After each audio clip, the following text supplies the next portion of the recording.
Morning students, हमारा आज का टॉपिक है इंडियाज़ एक्सटर्नल रिलेशन, भारत के विदेश संबंध। इसका फर्स्ट टॉपिक है इंटरनेशनल कॉन्टेस्ट, अंतर्राष्ट्रीय संबंध।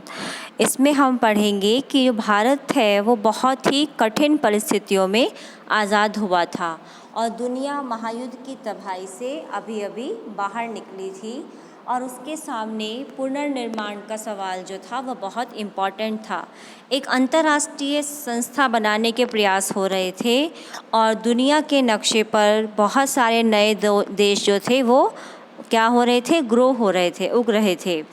तो अंग्रेजी सरकार जो थी वो अपने पीछे बहुत सारे विवादों की, बहुत सारे डिस्प्यूट की एक पूरी विरासत छोड़ के गई थी और बंटवारे के कारण अलग से बहुत सारा दबाव जो है वो पहले से ही वो पड़ा हुआ था और गरीबी जो थी उसको मिटाना तो बहुत बड़ा काम था, क्योंकि गवर्नमेंट का रिस्पॉन्सिबिलिटी था कि सबको क्या प्रदान करे, रोज़गार जो है वो अवेलेबल कराए।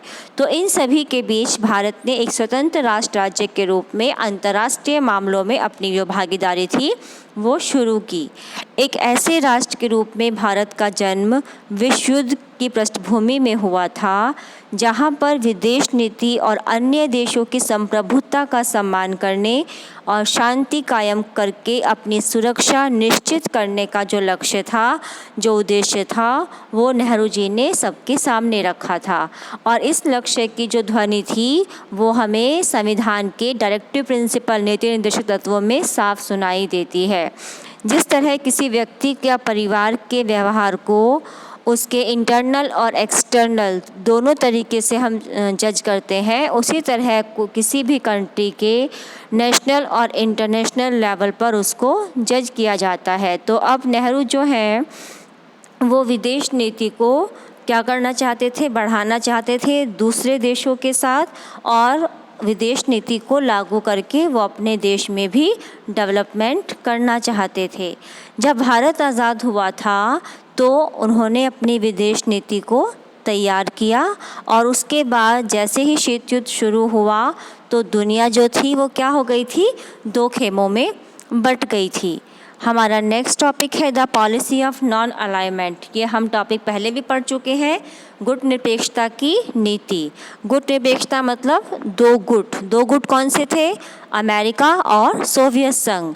तो जो नेहरू ने रोल प्ले किया था वो क्या रोल प्ले किया था कि दोनों गुटों से दूरी बनाकर रखना, है ना। जब देश जो है पूरा विश्व दो खेमों में बट गया था, अमेरिका और सोवियत संघ, तो दोनों कंट्री ने चाहा था कि अधिक से अधिक जो कंट्री हैं वो हमारे साथ जुड़ जाएं, लेकिन भारत ने क्या किया था, नॉन अलाइनमेंट मूवमेंट को अपनाया था और दोनों देशों में से किसी भी देश के साथ भारत नहीं मिला था।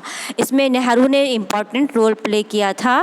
नेहरू का रोल था इसमें कि नेहरू जो थे वो प्रधानमंत्री के साथ साथ हमारे विदेश मंत्री भी थे और 1946 से 1964 तक उन्होंने भारत की विदेश नीति की रचना की, उसको बढ़ाया, बनाया और उसका जो इम्पैक्ट था वो बहुत ज़्यादा प्रभावशाली था। नेहरू के इस विदेश नीति के 3 बड़े उद्देश्य थे।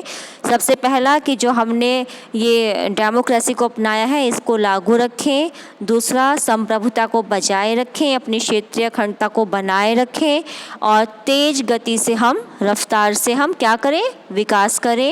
और जो इन उद्देश्यों को हम किससे हासिल करेंगे, केवल और केवल गुट निरपेक्षता की नीति को अपनाकर।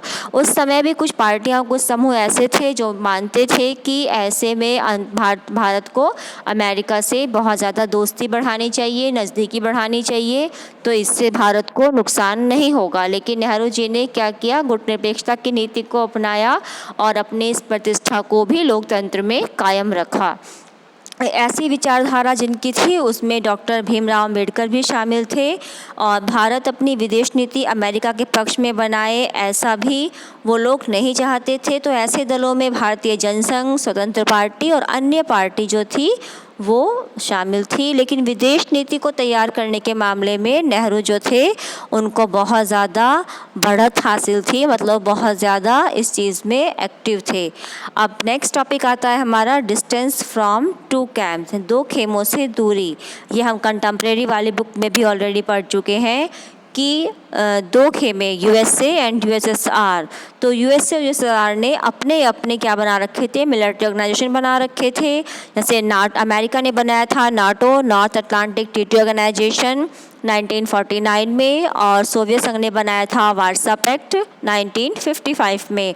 अमेरिका ने नाटो के साथ साथ दो और सैनिक संगठन बनाए थे, सीटो एंड सेंटो, लेकिन थोड़े समय के साथ साथ सीटो और सेंटो हैं विलुप्त हो गए हैं, लेकिन वो एक ट्रीटी के रूप में अभी भी हैं। लेकिन जो नाटो ऑर्गेनाइजेशन है वो आज तक भी एक्टिव है, सक्रिय है।